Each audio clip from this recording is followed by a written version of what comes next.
Ce film méritait une meilleure affiche. Vraiment, elle est dégueulasse, on dirait un fan art, je la déteste.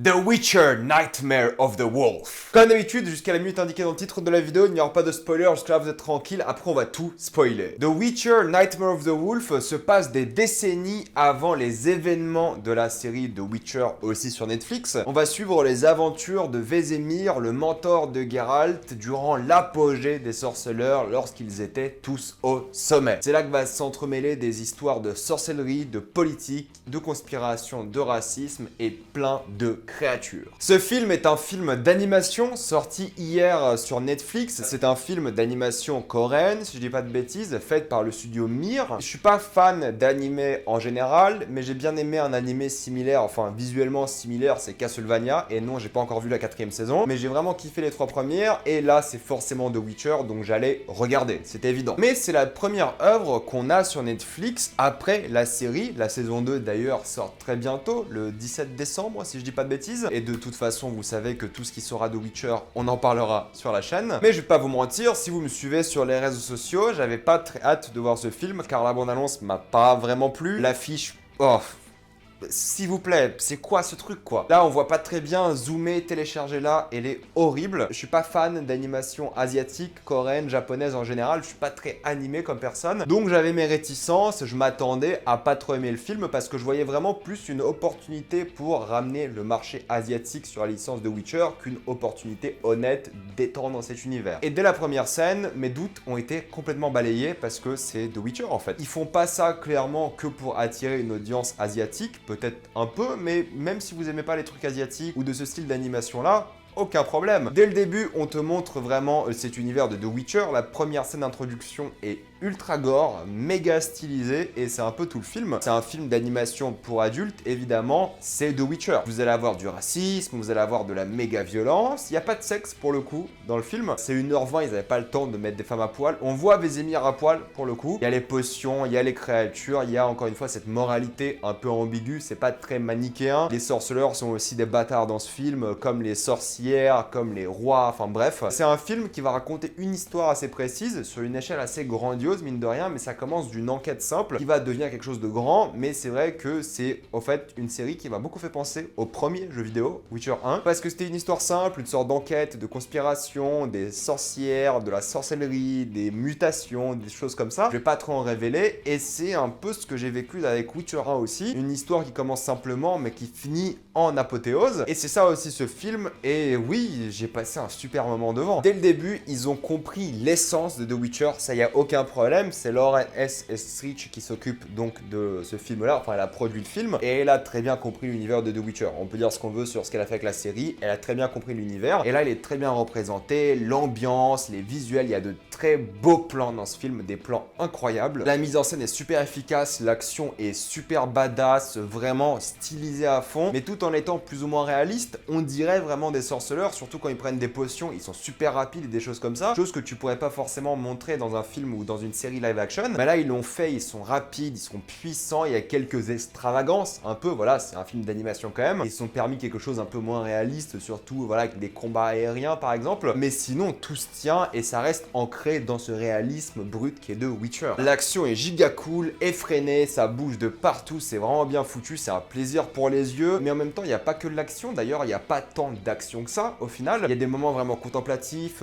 calmes, émouvants, t'as des vraies scènes mémorables. Pour moi, maintenant, le background de Vesemir, son histoire, c'est ça dans ma tête. Vraiment, ils ont réussi à imprégner cette idée que j'ai maintenant de Vesemir pour toujours. Et c'est ça qui est génial aussi. Ils ont vraiment réussi à iconiser ce personnage, lui donner une mythologie, parce qu'on le verra dans la saison 2 très bientôt. Donc pour moi, avoir ce film-là qui sort avant la saison 2, de une pour te faire patienter pour la saison 2, et aussi t'introduire ce personnage-là avec une histoire assez épique, c'est plutôt cool. Et au fait, c'est dur de détester Vesemir quand tu vois ce film. Enfin, il est tellement charismatique, il est tellement cool, et en même temps, il a ce côté un peu arrogant, narcissique et des choses comme ça. ça, c'est un peu comme Geralt, c'est peut-être une critique qu'on peut faire au film, c'est que t'as un peu l'impression qu'ils ont réécrit Geralt d'une certaine manière. Après, vous allez me dire, c'est le mentor de Geralt, donc Geralt c'est peut-être inspiré de Vesemir pour sa personnalité aussi, on verra bien. Mais c'est vrai que j'ai vraiment aimé ce personnage-là, ils l'ont vraiment bien mis en valeur, et c'est vraiment le cœur du film. On le développe son passé, son enfance, comment c'est devenu un sorceleur, et ça c'est génial. Les moments où tu vois justement ces étapes pour devenir un sorceleur, la manière dont les sorceleurs sont atroces avec ses enfants, ses orphelins souvent, tu mets en question vraiment l'ordre des sorceleurs, tout simplement. Tu te dis, mais putain, est-ce que ça vaut le coup de sacrifier des enfants pour avoir un sorceleur? Je crois que dans les bouquins, ils disent qu'un seul enfant sur 10 s'en sort, ou un truc comme ça, c'est horrible. Et là, le fait de voir ça, voir des enfants mourir, juste parce que les sorceleurs ont décidé de les laisser mourir, ça fait un truc. Donc pour moi, ce qui est vraiment cool, c'est qu'ils ont fait une histoire, une intrigue avec des personnages que t'aimes. Il y en a beaucoup qui sont vraiment super divertissants, qui ont tous un peu leurs intrigues, leur passé. J'étais un peu déçu par la méchante pour un seul truc, j'en parlerai en spoiler, mais c'est vrai qu'ils ont tous quelque chose qui les rend attachants et tu les comprends tous au fait. Même si t'es pas d'accord avec eux, tu les comprends et ils ont fait un bon travail en 1h20 de développer ces personnages. Et en même temps, ce qui est cool, c'est en plus d'avoir ces personnages là que t'aimes et que t'apprécies vraiment et des moments touchants entre eux, des moments mémorables, t'as pour moi un énorme world building. Donc tu vois le passé des sorceleurs, tu vois les sorceleurs à leur apogée, c'est génial de voir ça, je pensais jamais voir ça de ma vie. Tu vois un peu comment marche la politique, les sorcières, tu vois un peu des expériences. Vraiment, ils développent un univers. Il y a des nouvelles créatures qui font pas pour le coup très Witcher d'après moi, enfin pas toutes. Un peu déçu d'une certaine créature, on en parlera après. Ça me fait un peu peur pour la saison 2, mais c'est vrai comment, voilà, ils développent l'univers, ils reprennent des designs des jeux vidéo aussi, voilà, il n'y a jamais eu de problème là-dessus, ils se sont toujours inspirés des jeux vidéo aussi pour le côté artistique. Le monde a l'air vivant, ils font vivre cet univers. Alors évidemment, je suis toujours un peu moins objectif quand je parle de The Witcher, mais je pense que c'est aussi un film qui est fait par les fans pour les fans. Ils ont bien compris les fans. Alors oui, il y a quelques références et détails sympathiques, mais l'histoire en soi se tient aussi. Même si vous avez jamais vu The Witcher, vous connaissez pas du tout l'intrigue. C'est tellement beau, tellement bien foutu, tellement divertissant, ça se regarde dans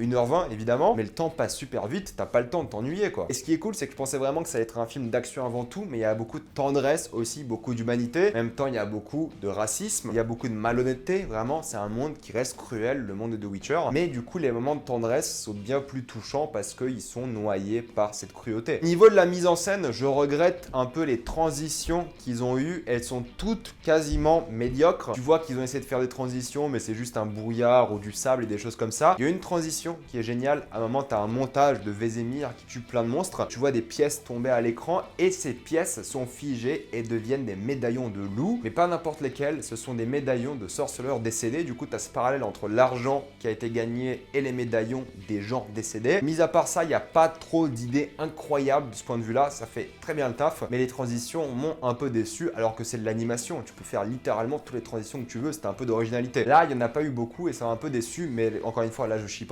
Visuellement, je trouve qu'il n'y a pas grand chose à dire, c'est vraiment bien foutu. J'ai beaucoup aimé l'évolution des sorceleurs, la manière dont la société les voit. Est-ce que c'est des gens qui profitent ou est-ce que c'est des gens qui sont vraiment là pour aider l'humanité? T'as aussi des phrases sur leur passé, leur existence, pourquoi ils existent, tout simplement. Je pense que les gens qui connaissent pas trop de Witcher vont beaucoup apprendre avec ce film. Et écoutez, tant mieux, je suis content parce que pas besoin pour beaucoup de lire des pages wiki ou de vous rappeler de certaines phrases que vous avez lues dans les livres. Là, ça fait vraiment le taf, c'est vraiment bien. Il y a ce côté aussi étudiant aux sorceleurs parce que mine de rien, oui, il y a une épreuve physique, une épreuve chimique, d'alchimie plutôt même, mais c'est aussi des études. Être un sorceleur, faut apprendre les créatures et ça, ils en parlent et j'ai beaucoup aimé. C'est des détectives, un peu les sorceleurs, ils l'ont toujours été, et il y a ce côté un peu détective, enquête, aventure qui est très cool et qui marche plutôt bien. Et la fin est vraiment touchante et ce qui est cool, c'est que tu vois ce film-là et juste t'as envie d'avoir plus de films d'animation. Faites une série, faites d'autres films, mais continuez les aventures, je m'en fous, je veux juste en voir plus. C'est ça ma conclusion en fait, c'est que c'est vraiment bien rythmé, vraiment bien foutu visuellement, l'histoire est vraiment bien, les intrigues, le world building, l'univers qui a été créé, la musique, incroyable, bordel, on n'en reparlera jamais assez, mais toutes les œuvres de Witcher ont une musique hors du commun, et cette œuvre-là en fait partie. Je vais l'écouter tout de suite sur Spotify, si elle est sortie, mais peu importe, elle est phénoménale. C'est du haut niveau, clairement, c'est un très bon film, je trouve d'après moi, c'est très divertissant, les fans de The Witcher vont adorer. Ceux qui connaissent pas l'univers aussi et qui aiment les films d'animation, je pense, vont être très divertis. Clairement, c'est une très chaude recommandation de ma part et je suis content parce que je m'attendais à ne pas trop aimer ce film. Et au final, écoutez, je l'ai vraiment adoré. Donc allez voir The Witcher parce que à partir de maintenant, on va spoiler. J'ai beaucoup aimé l'exorcisme, j'ai trouvé ça très cool, très prenant de voir un exorcisme dans The Witcher. Les visuels étaient là, le monstre était là, vraiment super à voir. J'ai été un peu déçu du Leshen parce que le Leshen est un peu bizarre, j'ai pas trop aimé son côté tentaculaire. Moi, le Leshen, je le vois plus comme un esprit de la forêt, quelque chose de meurtrier, d'extrêmement dangereux, mais pas une sorte de démon. Voilà, là c'était plus un démon, j'ai l'impression, une sorte de ghoul plutôt. Une ghoul avec une tunique et qui contrôle les arbres, bof. Moi, le Leshen, c'est plus quelque chose qui est sage, c'est quelque chose qui est menaçant, mais calme, qui sait que la forêt c'est son domaine et ça y va doucement mais efficacement et brutalement aussi. Là c'est vrai que le Leshen qui saute partout, qui se transforme en je sais même pas quoi, en chauve-souris ou n'importe quelle créature, j'espère que c'est juste dû aux mutations qu'a subi ce Leshen parce que c'est pas comme ça que j'imagine un Leshen. Pour moi vraiment c'est une force tranquille, dangereuse, meurtrière, mais tranquille et j'espère que ça sera le cas dans la saison 2. Là c'est plus une ghoul qu'un arbre de la forêt parce que pour moi un Leshen c'est un arbre qui tue des gens quoi. C'est communion avec la nature, qui appelle des animaux pour l'aider, enfin bref, on verra bien ce que ça va donner dans la série, mais c'est vrai que là dans le film d'animation, pas convaincu. Mais quand tu vois l'entraînement des sorceleurs, tu ne peux que les détester. Ils ont tué plein de gosses, ils se réveillent en plein milieu du marécage et quasiment tous meurent, sauf évidemment Vesemir et Luka. Luka que je m'attendais à voir vraiment survivre et peut-être une suite avec lui et Vesemir, mais non, il se fait décapiter. C'est The Witcher tout simplement, je m'attendais à plus le voir et non, décapitation. Tu vois tous ces gosses souffrir et tu te dis mais pourquoi est-ce que je soutiendrais ces sorceleurs? Et c'est ça qui est cool, c'est des personnes horribles. Ils font vivre de la torture à ces gens et une chance sur 10 de survivre juste pour avoir plus de sorceleurs, juste pour vraiment continuer, on va dire, l'héritage des sorceleurs, pour ensuite ramener plus de thunes. Et c'est ça que j'ai beaucoup aimé chez Declan, qui est interprété par Graham McTavish, qui est plutôt cool, qui sera d'ailleurs Dijkstra dans la saison 2, voilà, rien à voir avec son personnage dans le film, hein. Là c'est juste la voix qu'il donne, mais il jouera dans la saison 2 de la série, parce qu'en fait il représente un peu ce sorceleur qui a un côté business de la chose, qui était assez intéressant, parce que lui il pensait à la thune tellement qu'il a créé des monstres pour avoir plus d'argent, parce qu'en fait un sorceleur ne peut être qu'un sorceleur, il est tellement détesté par la société que les sorceleurs commencent à fuguer, faire d'autres métiers parce qu'ils n'ont pas assez d'argent. Et c'est ça que je kiffe et je trouve monstrueux, c'est qu'ils ont vraiment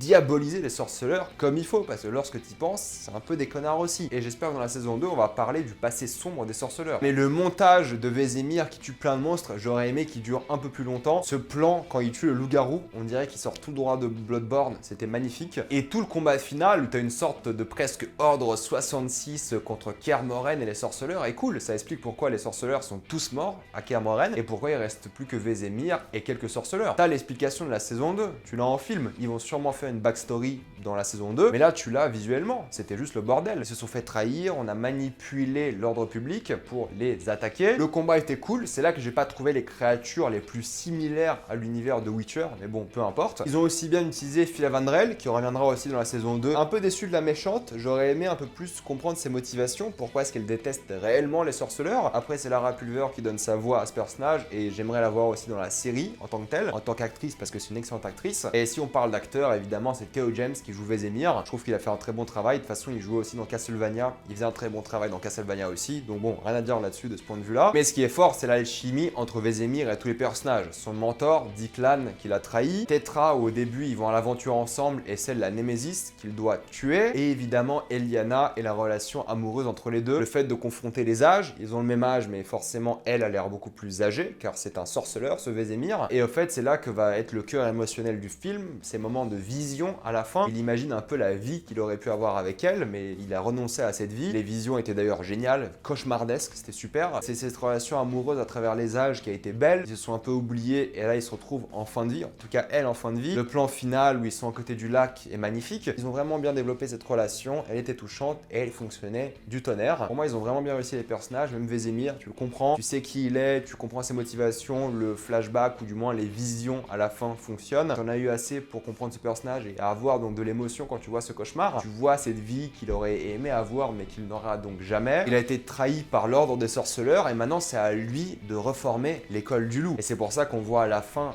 tous les jeunes sorceleurs, dont Geralt qu'on aperçoit, et les autres sont cités aussi. Et c'est ça qui est cool, c'est que maintenant on comprend ce personnage, on comprend d'où il vient, et maintenant pour la suite, donc de la saison 2, on a l'œuvre initiale parfaite. Ça te hype clairement pour la suite, et moi j'ai juste trop kiffé quoi. Et je trouve qu'ils ont pas forcé avec le Geralt.